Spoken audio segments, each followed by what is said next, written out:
So here we are, and you are not here. When I was in seminary and we began to study and learn how to preach, my homiletics professor would always say that a sermon is a dialogue. Now, as I understand the word dialogue, that means there's two parties in it. And as we have been preaching during this time apart, there are a few folks here, but this idea of dialogue is not something that we have. This is a different time of worship than any other. This is a time of year where perhaps you are someone who is normally here every Sunday, and of course it is Christmas Eve, so you are here. Or maybe you are somebody with a family who doesn't normally go to church, but mom and dad are in town, and it kind of feels like maybe you should. Or maybe you're a college student who grew up at Grace and went to youth group and now are home and are wondering how this story of a baby that you've heard every year lands in your life now that you don't live here. Maybe you're a young adult who grew up at Grace and have a job across the country, but are back or are watching and wondering how this story works today. You're coming here and you are busy. You are coming here enthusiastically. You're coming here maybe a little bit under duress, if we're honest, in some cases. But nonetheless, we are here. And when we hear this story, we hear a story of peace, hope, and joy. Let's set the baby aside just for a minute. I think all of us are seeking peace, hope, and joy. When we hear this story, it's one that's familiar, and as Elizabeth mentioned, we often start to add in all of the details ourselves, but we often gloss over aspects of the story. Joseph traveled to Bethlehem, not because he heard the hotel rates were great, or because it was seaside and had great views. They were not going on a Christmas away, rent an Airbnb, and have a great time. They did not want to travel. It was not appropriate for them to be traveling, but they were forced to travel by an empire who said, "Thou shalt," and there was no mercy. An empire that is referenced in the text. We hear about Quirinius and we hear about the emperor. Thou shalt. I don't care what your situation is. Thou shalt go and be counted. And we gloss right over the scandal of this birth when we hear the words of Joseph and the woman to whom he is engaged and expecting a child. There's tension. There's exhaustion. A pregnancy and delivery in first century Palestine, not exactly Stanford Hospital. It would have been scary to begin with, and now throw in a lengthy journey to a place where they knew no one. In this story, we do not hear about people like we often bump into them here in Palo Alto.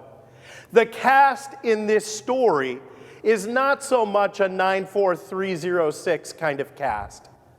Shepherds out in the fields, dodgy guys, not ones that you necessarily got news from. Certainly not ones that you would expect to hear good, earth-shaking, history-bending kind of news. They were dodgy.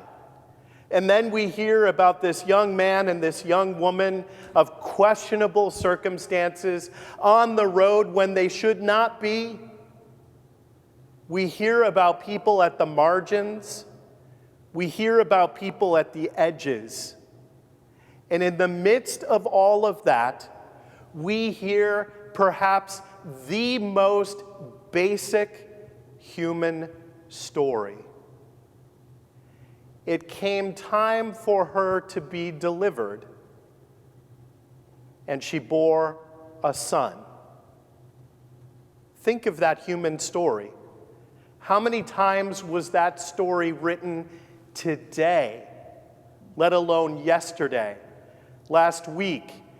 Billions upon billions of stories of a woman bearing a child. That's this story. That's our story.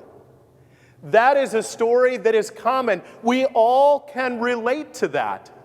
The sense of being handed a child. Most of us do not understand what it means to bear a child. But almost every last one of us has held one. And certainly, we've all been one, right? When we think of this story of a baby, of God's salvation coming to all, we wouldn't have assumed a baby. Most of us in the pandemic have maybe ordered a couple of things from Amazon. Maybe you've heard of this company. You go online and you order things and it gets delivered to your house. And there are other organizations that will deliver groceries and all kinds of stuff. And sometimes they don't send you the right stuff, right? We've all had that experience. There are funny stories online of people who ordered this and got that instead. But this story, in some ways, when a people were looking for peace, hope, and joy, when they were expecting the world to be transformed, the hope that the empire would be thrown out, that there would be hope and life, and they opened the door when the bell rang, and on their step was a baby. Do you notice the language in the text? It doesn't say, a baby was born. The text that we read every year says, for unto us a child was born. A child. A child disrupts everything. I have remembered any number of times when I have been standing waiting to get onto a flight, when I've been somewhere where there are a lot of people crowded for an extended period of time, and you see a parent struggling to calm a child. I've noticed you can see all of the parents in the room start to do this.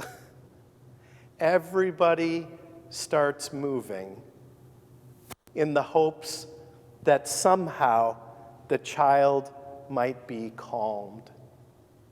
In the midst of a broken world, a child comes to us, bringing hope, peace, and joy in a way that we didn't expect. Now, I want to stop and just pull in one other thread to this.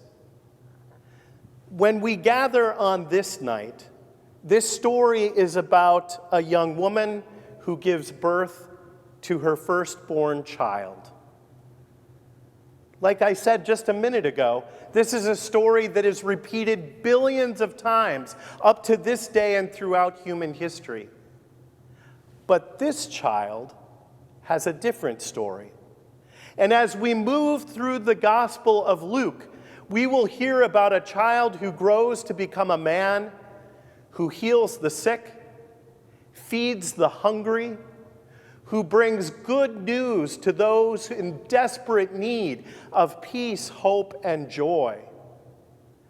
We hear a story about a man who will be executed by that same merciless empire. But the twist in this story is that come Sunday, the tomb is empty. And in all of that, all of these other stories are flooded with a power that brings us that peace, hope, and joy in the midst of a pandemic, in the midst of whatever angst and fears that we have. The hopes and fears of all the years are met in Thee tonight as we sing in O little town of Bethlehem. The hopes and fears of all the years, of all our years, are met in You, the Christ child, tonight. And so, as you observe this Christmas different from others, know that in the most profound ways, it is exactly the same. To us, to you, a child has been born.